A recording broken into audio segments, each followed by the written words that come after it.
meteorite impacts on moon-scarred surface. New evidence shows giant meteorite impacts formed parts of the moon's crust. Royal Ontario Museum on phys.org. New research published in the journal Nature Astronomy reveals a type of destructive event most often associated with disaster movies and dinosaur extinctions may have also contributed to the formation of the moon's surface. A group of international scientists led by Royal Ontario Museum has discovered that the formation of ancient rocks on the moon may be directly linked to large-scale meteorite impacts. The scientists conducted new research of a unique rock collected by NASA astronauts during the 1972 Apollo 17 mission to the moon. They found it contains meteorological evidence that it formed at incredibly high temperatures in excess of 2,300 degrees Celsius, which is a whopping 4,300 degrees Fahrenheit, that can only be achieved by the melting of the outer layer of a planet in a large impact event. In the rock, the researchers discovered the former presence of cubic zirconia. It's a mineral phase often used as a substitute for diamond in jewelry. The phase would only form in rocks heated above 2,300 degrees Celsius, and though it has since reverted to a more stable phase, a mineral known as badellite, the crystal retains distinctive evidence of a high-temperature structure. An alternative image of the complex crystal used in the study can be seen using the virtual microscope. While looking at the structure of the crystal, the researchers also measured the age of the grain, which reveals the badellite formed about 4.3 billion years ago.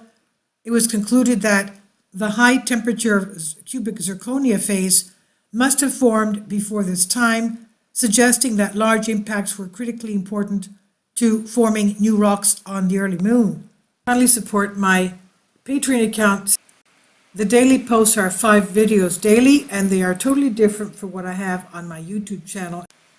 Thank you so much for your support and that you find all my content so interesting. You'll find the Patreon account details in the description box.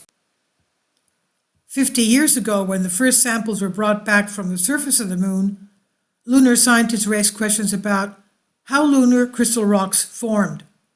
Even today, a key question remains unanswered. How did the outer and inner layers of the moon mix after the moon formed? This new research suggests that large impacts over 4 billion years old could have driven this mixing, producing a complex range of rocks seen on the surface of the moon today. Rocks on Earth are constantly being recycled, but the moon does not exhibit plate tectonics or volcanism, allowing older rocks to be preserved. This is what Dr. Lee White explains, Hatch postdoctoral fellow at the ROM. He said, by studying the moon, we can better understand the earliest history of our planet. If large superheated impacts were creating rocks on the moon, the same process was probably happening here on our Earth. He said, by first looking at this rock, I was amazed by how differently the minerals look compared to other Apollo 17 samples. This is what Dr. Anna Zernock, Hatch postdoctoral fellow at ROM and co-author of the study, said. Although smaller, she said, than a millimeter, the badellite grain that caught our attention was the largest one I've ever seen in Apollo samples.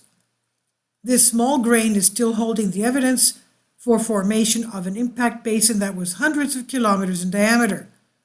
This is significant because we do not see any evidence of these old impacts on our Earth. Dr. James Darling, reader at the University of Portsmouth, co-author of the study, says the findings completely changed scientists' understanding of the samples collected during the Apollo missions and, in effect, the geology of the moon. He said these unimaginably violent meteorite impacts helped to build the lunar crust, not only destroy it, he said. This is by Royal Ontario Museum on phys.org. Please leave your comments. Thank you for your support.